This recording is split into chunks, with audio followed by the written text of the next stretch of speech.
Zaman o'tadi, baribir bizlarni qilgan ishlarimizni davomchisi bo'lmoq. Mana shunday yigitlar, shunday navqiron yigitlarni ko'rib va shunday qizlarning tarbiyasini bugun hammamiz ham qatnashib, bunday go'zal yurtda yashash, shunday yoshlarni ertangi kunini o'ylab, mana shunday baxtli bo'lishga aytaylik, kim bizga xalaqit beradi? Mana shu osmon, mana shunday yorug' osmon, mana shunday yigitlar, mana shunday qizlar, mana shunday qariyalar.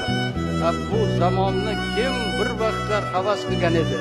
Xalqimiz havas qilgandi. Va shunday havasga kim bizlarni yetkazayapti?